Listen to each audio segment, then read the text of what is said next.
Well, so in the last class, we studied about the slavery in Roman Empire, and we got an idea that slavery was the most important institution of Roman Empire. Means the whole prosperity of Roman Empire was based on slavery. Each and every activity was performed by slaves, from agricultural activity to industrial. अब बात करते हैं कि क्या slaves के अलावा भी कुछ और प्रकार के लेबर्स होते थे या सारे ही स्लेव होते थे। तो हमने पहले ही इसमें बता के रखा हुआ है कि ज्यादातर स्लेव होते थे, लेकिन फर्स्ट और सेकेंड सेंचुरी, जो कि रोमन पीस पीरियड रहा है, जिस दौर में बहुत सारे युद्ध नहीं हुए, तो युद्धों के ना होने पर स्लेव्स की संख्या बहुत नहीं बढ़ पाई, क्योंकि जब युद्ध होते थे तो रोमन एम्पायर, रोमन सेना जिसको पराजित करती थी, जिसको हराती थी, वहां के लोगों को वो स्लेव बना लेती थी। ठीक है, जब युद्ध नहीं हो रहे हैं तो स्लेव बनेंगे नहीं, ऐसे में काम कैसे करवाया जाए। तो इस स्थिति में जब 150-200 साल तक शांति का युग था, तो उस दौर में एक तो स्लेव ब्रीडिंग कराई गई, मतलब स्लेव्स का विवाह करा करके उनके बच्चे स्लेव बनाए गए, एक काम तो ये हुआ। और दूसरा, इसी दौर में फ्री लेबर का कंसेप्ट भी आ गया। फ्री लेबर वो हुआ करते थे जो अपनी लेबर सर्विसेज देते थे और बदले में पैसे लेते थे या अनाज लेते थे, लेकिन ये गुलाम नहीं होते थे। ठीक है, तो अब हम फ्री लेबर्स के बारे में थोड़ा सा जान लेते हैं। So most of the time free labours was used, ज्यादातर टाइम में लोग फ्री लेबर का अब इस्तेमाल करने लगे। अब बात आती है क्यों। आपसे चलो एक छोटा सा प्रश्न पूछ लेता हूं, स्लेव ज्यादा फायदेमंद है या फ्री लेबर?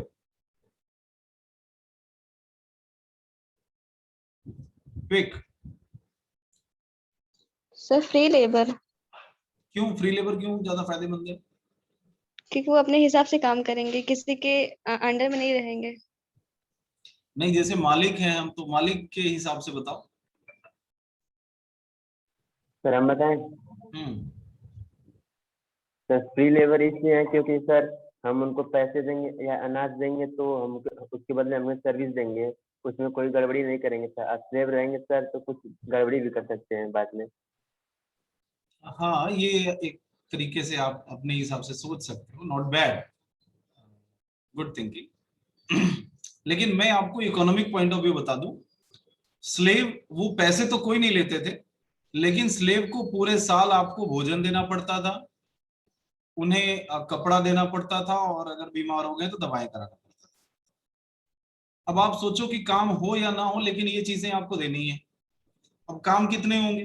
जैसे उस दौर में जो मुख्य काम था वो था खेती। खेती में 12 महीने काम कराया नहीं जा सकता, बमुश्किल 2 महीने, 3 महीने, 4 महीने काम होता है। तो ऐसे में 8 महीने उन्हें अनावश्यक बैठा करके खिलाना पिलाना, देखभाल करना, ये काफी खर्चा होता था।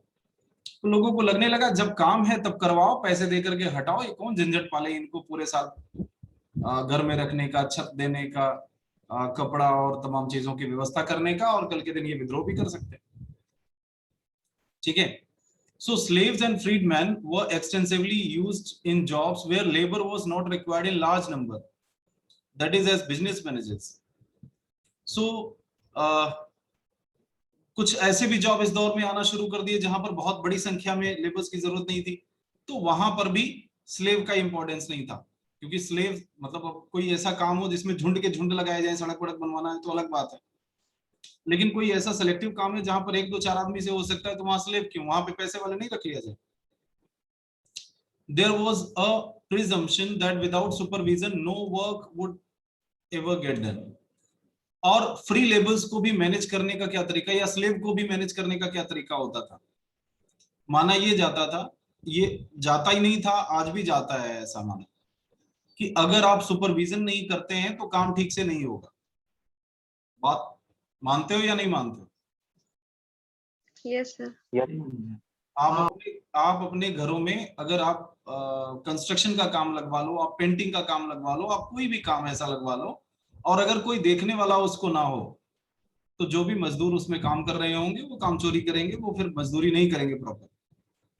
ठीक है, पैसे तो आपसे पूरे लेंगे लेकिन काम पूरा नहीं देंगे। तो सुपरविजन ये चाहे फ्री लेबर हो या स्लेव हो, दोनों पर बहुत जरूरी था। कैसे किया जाता था सुपरविजन? सुपरविजन के लिए वर्कर्स को ग्रुप में बनाया जाता था, यानी 10-10 का गैंग बनाया जाता था। ठीक है, 10 वर्कर का एक ग्रुप बना दिया गया और 10 के ऊपर एक आदमी रख दिया जाता था कि तुम्हारा काम है भाई इन 10 को देखो ये काम ठीक से कर रहे हैं कि नहीं कर रहे हैं। तो ऐसे अगर हमारे पास 100 लेबर काम कर रहे हैं तो 10 तो सुपरवाइजर हो जाते थे। ठीक है, सर स्लेव्स ही बनते थे सुपरवाइजर ना? नहीं नहीं, सुपरवाइजर किसी और को बनाया जाता था और स्लेव से वर्क कराया जाता था। इसमें एक चीज और करी जाती थी, खेती वेती के समय में 10-10 लोगों को एक साथ खेती में, जब अब स्लेव है जाहिर सी बात है वो कोशिश करेंगे कि भागे ताकि वो आजाद हो जाए। अच्छा, रोम में एक प्रथा और भी थी, अगर कोई व्यक्ति जो स्लेव है वो अपने मालिक की नजर बचा करके उसके पास से भाग जाता है और मालिक 1 साल 1 दिन, ठीक है, तक उस स्लेव को ढूंढ नहीं पाता तो वो आजाद है। अगर 1 साल 1 दिन के बाद वो मिल भी जाता है तो वो फिर स्लेव नहीं रहा। स्लेव की शर्त ही यही है कि वो मालिक के पास बराबर रहे। अगर वो भाग गया और 1 साल, 1.25 साल, 1.5 साल नहीं मिला तो ऐसे में फिर वो स्लेव नहीं रह जाता। ये एक इंपॉर्टेंट चीज है, ये वहां का रूल था। तो जाहिर सी बात है कि जो स्लेव्स थे वो अपनी जिंदगी से तंग आकर भागने की कोशिश तो जरूरी करते होंगे। अब दूसरा मुद्दा इसमें आता है कि उनको फिर रोका कैसे जाए। अच्छा, जो आपने सुपरवाइजर लगाए हैं कि 10 पर 1 सुपरवाइजर लगाए हैं, 10 एक साथ इकट्ठे होकर के एक सुपरवाइजर को बहुत पीटेंगे और फिर भाग जाएंगे, तब क्या करोगे? तो जुगाड़ ऐसे में ये किया जाता था कि उन 10 को चेन से बांध के रखा जाता था, मतलब सबके पैर बेड़ियों में जकड़े होते थे 10 के। अब अगर उसमें से एक भागेगा भी तो जो 9 है अगर वो बैठे रह गए तो वो सामने वाला गिरेगा ही, वो भाग नहीं पाएगा। ठीक है, और उनका सुपरविजन भी आसान हो जाता था कि एक आदमी वो बड़े आराम से देख सकता है, क्योंकि 10 आदमी 10 दिशाओं में नहीं भाग सकते, 10 जगह पे काम नहीं कर सकते, उन्हें एक ही जगह रहना होगा।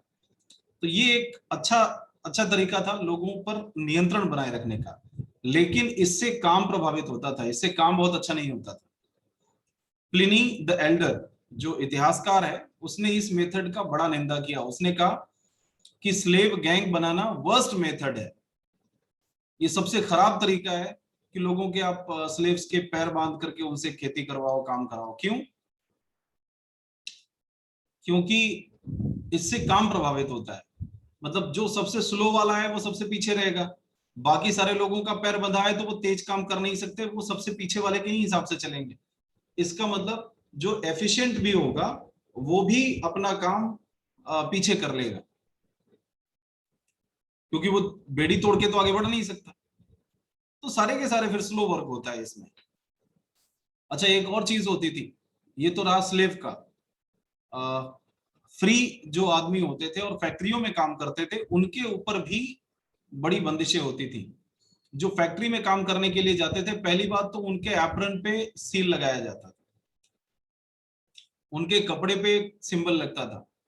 आजकल इस तरह के सिंबल वाले कपड़े आपको बहुत सारे स्पोर्ट्स में मिलेंगे, जैसे कि इंडियन क्रिकेट टीम है या कोई भी ऐसा जो है टीम स्पोर्ट है, तो उसमें देखो इंडिया लोगो और तमाम चीजें लिख करके उनके कपड़े पे लिखा रहता है पूरा। तो ठीक वैसा ही ये प्रथा भी रोमन्स ने चलाई थी कि लोगों के एक यूनिफॉर्म देना और उनके कपड़े पर एक निशान लगाना, जिससे पता चले ये कौन से फैक्ट्री में कौन से जगह पे काम करता है।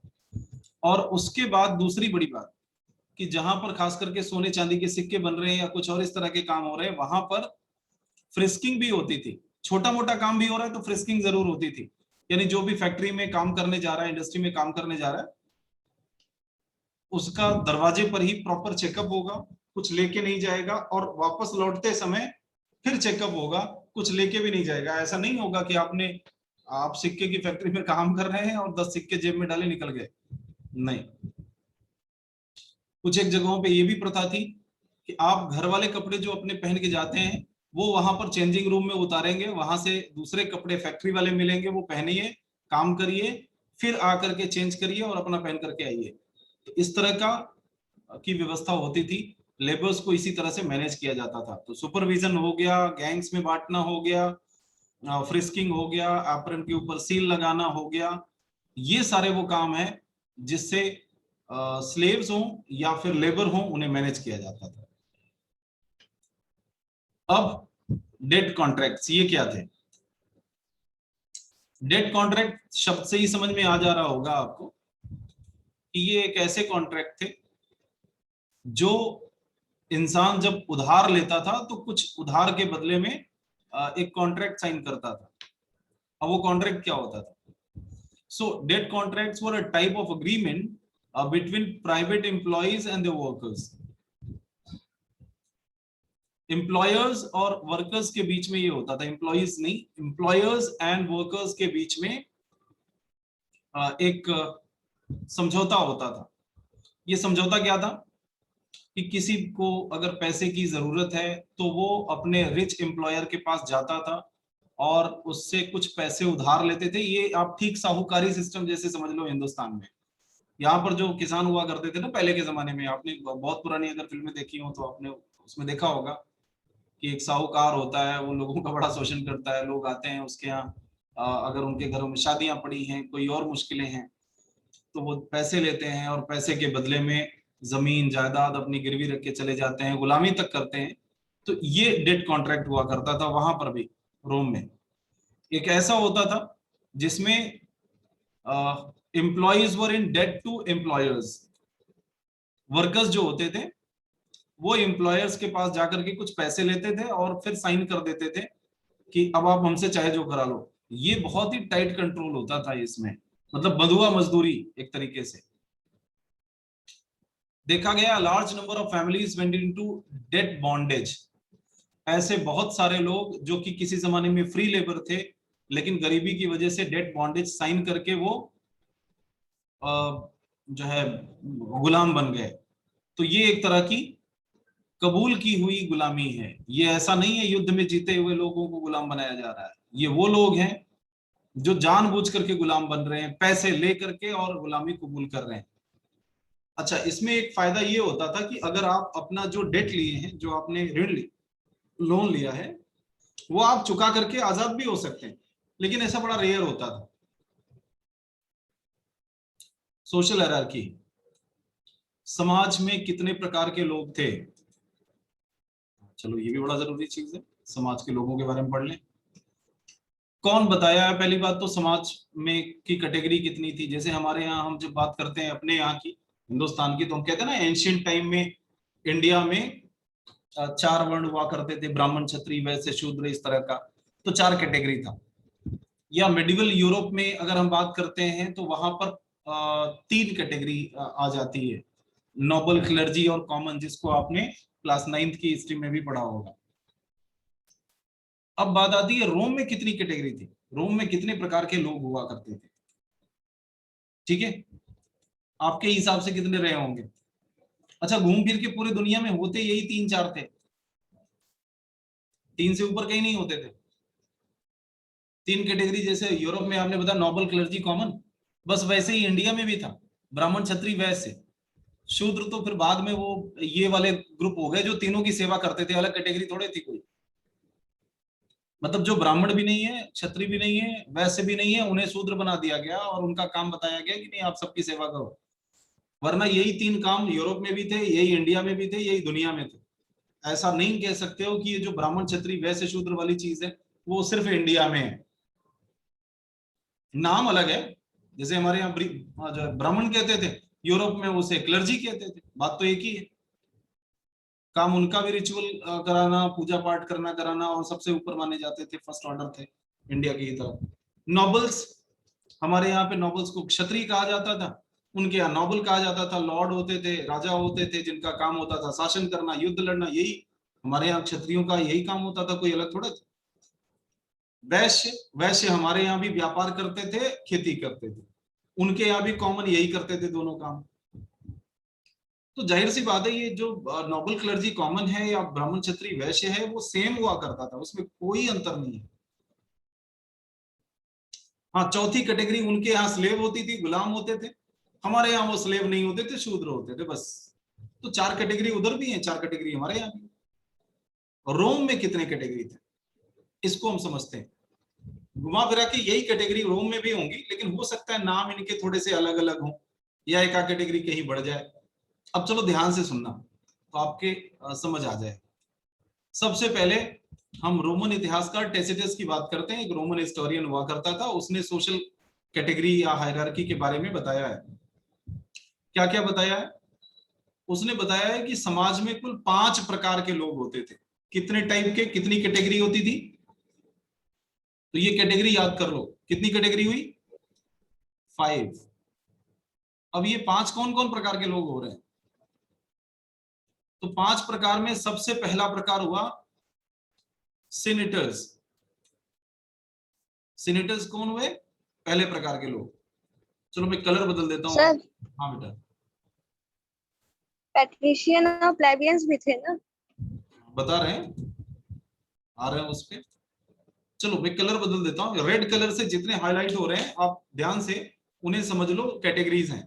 कैटेगरी नंबर 1 कौन से? सेनेटर्स। और सेनेटर सबसे टॉप में थे भाई, सांसद थे, मंत्री थे, उनसे टॉप में कौन होगा? सेनेटर्स के नीचे इक्वेस्ट्रियंस, ये दूसरी क्लास होती थी। दूसरी क्लास मतलब बहुत अमीर नहीं होते थे, लेकिन ये भी लॉर्ड जैसे ही होते थे। पैट्रिशियंस आप कह सकते हो। ये संसद तो नहीं थे, मंत्री नहीं थे, सीनेटर्स नहीं थे, लेकिन सीनेटर्स के नीचे अपर मिडिल क्लास आप कह सकते हो। ठीक है, ये टॉप क्लास हो गया, ये अपर मिडिल हो गया, मिडिल से थोड़ा ऊपर ही हो गया। ठीक है, तीसरा होता था रिस्पेक्टेबल सेक्शन, यानी मिडिल क्लास। चौथा होता था लोअर क्लास, जिनको हम ह्यूमिलियर कहते हैं, कॉमन पीपल, लिबरल। और पांचवा होता था स्लेव, सबसे घटिया वाले, सब मतलब गुलाम, खत्म। ये 5 कैटेगरी होती थी। इसका मतलब top class, upper middle class, lower class, slave, ये 5 क्लास हो गया। अब आप इसमें जो ये बीच वाला है, बीच वाले के 2 ऊपर और 2 नीचे, मिडिल के 2 ऊपर कौन? अपर मिडिल और सीनेटर, और मिडिल के 2 नीचे कौन? कॉमन और स्लेव। Is that okay? किसी को कोई दिक्कत समझने में? बता दो अभी। सर हाँ बेटा। सर ये एक सेकेंड वाले में कौन लोग थे? सेकंड वाले कह रहे हैं अपर मिडिल। Yes sir. हाँ, ये मिडिल क्लास हुआ, ये अपर मिडिल क्लास हुआ, ये टॉप क्लास हुआ, ये लोअर क्लास हुआ, और ये स्लेव यानी सबसे खराब वाला, सबसे नीचे। कॉन्स्टेंटीन फर्स्ट ने जब शासन किया था तो उस दौर में सीनेटर और इक्विटीज दोनों मर्ज हो गए, यानी ये पहले ऊपर वाले दोनों क्लास एक साथ जुड़ गए। तो कॉन्स्टेंटीन के टाइम में आप देखेंगे तो 4 मिलेंगे आपको, ये दोनों चूंकि एक हो गए तो एक क्लास ये बन गया, दूसरा ये बन गया, तीसरा ये और चौथा ये। लेकिन पहले 5 थे। तो शुरुआत में 5 क्लास हुआ करती थी, और कॉन्स्टेंटीन फर्स्ट के टाइम में 4th सेंचुरी में 4 बन गई, क्योंकि ऊपर वाले 2 सीनेटर्स और इक्वेस्ट्रियंस एक हो गए। सीनेटर्स में नाइट्स भी शामिल हो गए, लैंड ओनर्स भी शामिल हो गए। ये अलग बात है कि दोनों के काम थोड़े थोड़े अलग थे। जैसे नाइट्स थे या लैंड ओनर्स थे, वो ज्यादातर business activities, shipping, trade, banking, इन सब चीजों में काम करते थे, जबकि सीनेटर्स कानून बनाने में काम करते थे। लेकिन दोनों की स्थिति एक जैसी थी, इकोनॉमिक कंडीशन, प्रॉस्पेरिटी, ये सारी एक जैसी थी। ठीक है, और ये रोमन एरिस्टोक्रेसी बहुत वेल्दी हुआ करता था, हालांकि जो है लेस पावरफुल था मिलिट्री एलिट से। आपको याद है ना कि कॉन्स्टेंटीन के बाद डायक्लेशियन का जब रूल आता है, तो डायक्लेशियन ने एक बड़ा काम किया था कि उसने मिलिट्री के ऊपर से सेनेटर्स का पावर हटा दिया था। तो जिसकी वजह से सेनेटर्स अब उतने पावरफुल नहीं रह गए थे। बट ऑफ कोर्स पैसे में तो पावरफुल थे। मिडिल क्लास, इसमें ज्यादातर ब्यूरोक्रेसी, आर्मी, प्रॉस्परस मर्चेंट्स और फार्मर्स आते हैं। ये middle class, respectable middle class हम जिसको कहते हैं। मिडिल क्लास के नीचे वाली जो क्लास है, ये वाली class, lower class, lower class को ह्यूमिलियर कहा जाता था।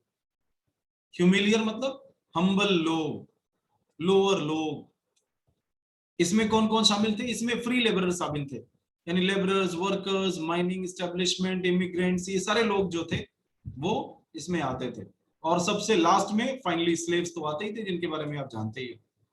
तो ये 5 क्लास थे, और 5 के बाद फिर ये चौथी शताब्दी के बाद 4 हो गए, क्योंकि ऊपर के 2 एक बन गए। अब बात आती है मॉनेटरी सिस्टम की। मनी या मॉनेटरी सिस्टम किस तरह की हुआ करती थी, बहुत इंपॉर्टेंट टॉपिक है, इसको भी समझ लो। इसमें 2-3 लाइन आपको याद करना है।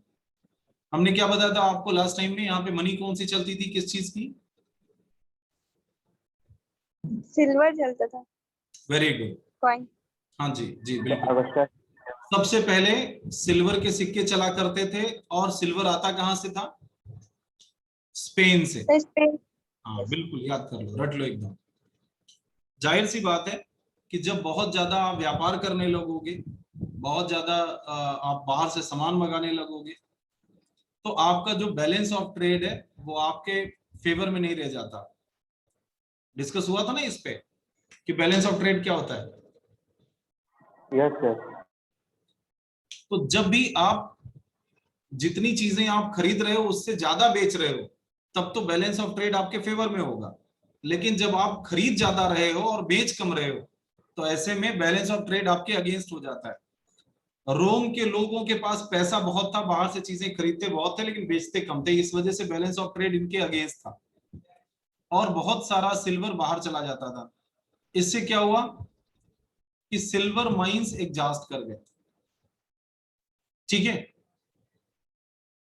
मेटल बचा ही नहीं। तो जब मेटल ही नहीं होगा तो कॉइनेज वो बनेगा नहीं, सिक्के। फिर क्या हुआ? तो फिर उन्हें दूसरे धातु की तरफ मुड़ना पड़ा, दूसरे धातुओं की तरफ तलाश करनी पड़ी। और ये दूसरी धातु कौन थी? सोना। सोने के सिक्के आ गए। ठीक है, दोनों के नाम भी याद कर लो बेटा, वो बड़ा जरूरी है, आपको अच्छा लगेगा नाम। जो सिल्वर के सिक्के हुआ करते थे, इन्हें क्या कहा जाता था? इन्हें कहा जाता था डिनेरियस, याद है? यस सर था, यस सर। मगर आप बताए थे। और गोल्ड के सिक्कों को क्या कहा जाता था?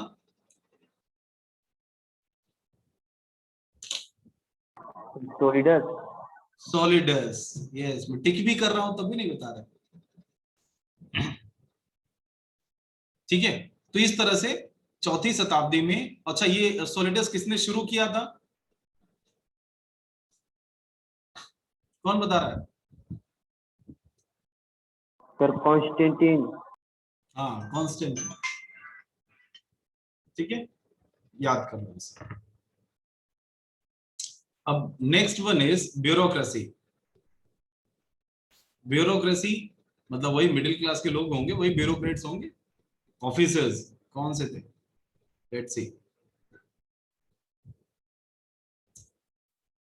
तो ऑफिसर्स या ब्यूरोक्रेसी, इसके बारे में समझते हैं। Bureaucracy in Roman empire was quite important. ये हायर और मिडिल लेवल के लोग इसमें शामिल होते थे। और सबसे खास बात कि ब्यूरोक्रेट्स को जो सैलरी मिलती थी वो गोल्ड में मिलती थी। क्यों? आपको पता ही है ना कि अब जब गोल्ड के सिक्के चलेंगे तो इनकी सैलरी भी उसी में मिलेगी। और जिनको सैलरी गोल्ड में मिलेगी, ब्यूरोक्रेट्स हैं, पैसे वाले लोग हैं, अधिकारी हैं। ब्यूरोक्रेट्स मतलब प्रशासनिक अधिकारी, जैसे हमारे यहाँ पे आईएएस या पीसीएस अधिकारी नहीं होते, ये उस तरह के हुआ करते थे। तो इनकी औकात भी ज्यादा रही होगी, इनके पास पैसे भी खूब आते रहे होंगे, घुसखोरी भी जम के करते रहेंगे। ऐसे में जब इनके पास पैसे ज्यादा आएंगे, तो बताओ पैसे ज्यादा आने के बाद आदमी क्या करता है? आपके घरों में जब बहुत पैसे आ जाते हैं तो आपके पिताजी क्या करते हैं फिर उस पैसे का? बोरी में भर करके दरवाजे के सामने रख करके बैठ के रोज गिनते हैं? No sir. नो फिर क्या करते हैं? सर, अलग अलग खरीदते होंगे। सबसे ज्यादा आपने क्या सुना होगा, जिनके पास बहुत पैसे आते हैं तो वो कहाँ इन्वेस्ट करते हैं?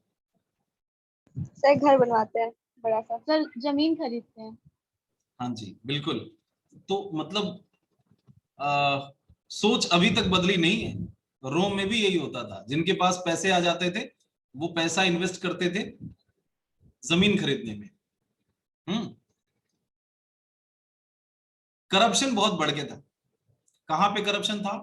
एडमिनिस्ट्रेशन ऑफ जुडिशरी और मिलिट्री सप्लाईज, ये दो जगहों पर बड़ी धांधली होती थी। मतलब रोमन्स ने आपको सिर्फ आर्मी के बारे में नहीं सिखाया, सिर्फ सिक्कों के बारे में नहीं बताया, उन्होंने करप्शन के बारे में भी आपको जानकारी दी है। So Romans were known for their corruption also. घुसखोरी भी रोम से शुरू हुई है। क्यों हुई है? सर ये कौन सी सेंचुरी थी? वही 4th सेंचुरी।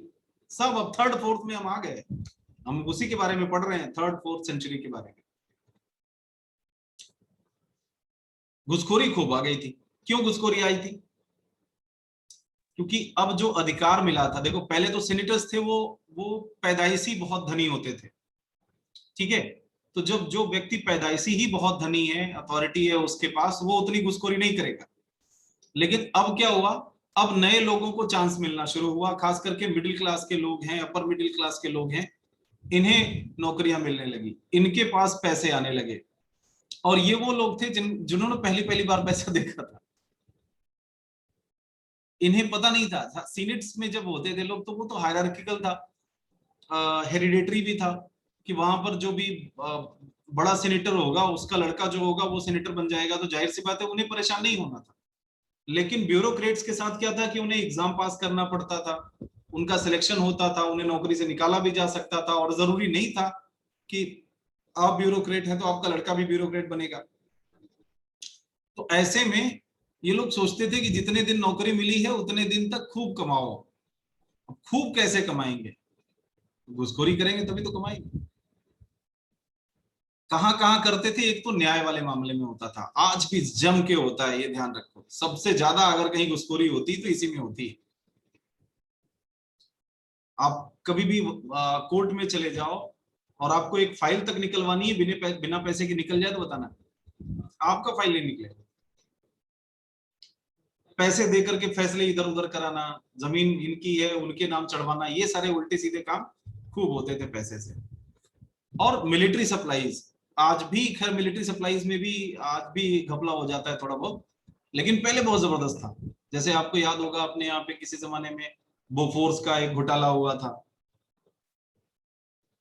कि कम कीमत की तोपें मंगा करके बहुत ज्यादा पैसा दे दिया गया था। दे नहीं दिया गया था, मतलब ले लिया गया था, रसीद ज्यादा का बन गया था, कुल मिला के ये उठपटांग की चीजें ये मिलिट्री सप्लाईज में तब भी होती थी। अच्छा, मिलिट्री में ही क्यों किया जा सकता है, बाकियों में नहीं इसका हिसाब मिलता? मिलिट्री में क्यों हो सकता है ये? क्योंकि बाकी जितनी भी जगह चीजें हैं सब आपके ऑन रिकॉर्ड होती हैं और पब्लिक होती हैं, कोई भी उसे देख सकता है, समझ सकता है, उसके बारे में बात कर सकता है। लेकिन मिलिट्री के लिए जो चीजें खरीदी जाती हैं वो पब्लिक नहीं करी जाती। बहुत खास चीजें ही पब्लिक को पाती हैं। बाकी तो वो सुरक्षा का मामला है ना, वो सबको बता दो, थोड़े देंगे कि हमारे पास इतनी बंदूक है, इतनी गोलियां हैं। तो मिलिट्री सप्लाईज एक छुपी हुई चीज होती है, पहली बात। दूसरी बड़ी बात होती है कि उस पर जितना भी खर्चा करे कोई उंगली नहीं उठाता, क्योंकि देश की सुरक्षा का सवाल है। तो उसमें 1 का 3 बिल बनता है। 10 रुपए का सामान मंगाया, 25 रुपए का बिल बनवाया। मिलिट्री सप्लाईज में और जुडिशरी में बहुत धांधली होती थी। हायर ब्यूरोक्रेसी जो होती थी वो एक्सटॉर्शन भी करती थी, बिना पैसे लिए काम ही ना करे, वरना फाइल खेलते रह जाए। Government intervened repeatedly to stop corruption. कई बार गवर्नमेंट ने करप्शन रोकने के लिए कई सारे सर्कुलर जारी किए, लेकिन कुछ फायदा नहीं। कानून बहुत बनाए गए करप्शन खत्म करने के। इससे समझ में आता है कि वहां की सरकार शायद करप्शन से बहुत पीड़ित थी, तब इतने कानून बना रही थी। हिस्टोरियंस और इंटेलिजेंसिया इन्होंने डिनाउंस किया। कई इतिहासकार कहते हैं रोमन जो है इस प्रैक्टिस को, घुसखोरी की प्रैक्टिस को, बहुत निंदा उसकी करी जाती थी, लेकिन उसके बाद भी ये रुका नहीं। स्थिति ऐसी हो गई, Roman emperors were not free to do anything they like. राजा केवल नाम का राजा रह गया। 4वीं शताब्दी तक आते आते उन्हें हर काम के लिए ब्यूरोक्रेसी पे डिपेंड करना पड़ा, और ब्यूरोक्रेसी तो घुसखोर थी। 4th century तक आते आते the tradition of Roman law acted as a brake and was actively used in used to protect civil rights. So powerful bishops could deal with the powerful emperors. ये भी एक चीज देखने में आया है कि 4वीं शताब्दी तक आते आते क्रिश्चियनिटी बहुत हावी हो गया, और जो क्रिश्चियनिटी का जो हेड हुआ करता था, जिन्हें हम बिशप्स या पोप कहते हैं, पोप के अंडर में बिशप्स होते हैं, तो वो इतने पावरफुल होने लगे कि कभी कभी वो राजा की बराबरी करने लगे। मतलब किसी को राजा अगर सजा दे दे तो ये माफ कर देते थे। ये खुद जो धार्मिक नेता थे, लेकिन उसके बावजूद ये पॉलिटिक्स में हिस्सा लेना शुरू कर दिया। तो इस तरीके से हम देखते हैं कि 4th सेंचुरी तक आते आते रोम का पावर, रोमन एम्परर्स वो कमजोर होना शुरू किए। उनके ऊपर एक तो ये धार्मिक लोगों का भी काफी असर पड़ने लगा, और इसके अलावा ब्यूरोक्रेसी जो कि निहायत घुसखोर हो चुकी थी, उसने भी रोमन स्थिति बहुत नाजुक कर दी। जाहिर सी बात है, इसी वजह से फिर रोम 2 टुकड़ों में बट गया, ईस्ट और वेस्ट। इसी दौर में बाहर से अटैक भी शुरू हो गए। मतलब कई मुसीबतें, कहते हैं ना मुसीबत कभी अकेले नहीं आती, तो रोमन्स के साथ भी सेम हुआ। अब हम लेट एंटीक्विटी पढ़ेंगे। लेट एंटीक्विटी मतलब रोमन एम्पायर ने हमें दिया क्या, ठीक है, उसकी लेगेसी को पढ़ेंगे, उसके कंट्रीब्यूशंस को पढ़ेंगे, but that would be in next class, not today. So thank you so much for today's class. We'll meet you again tomorrow. The same time, same channel. Thank you.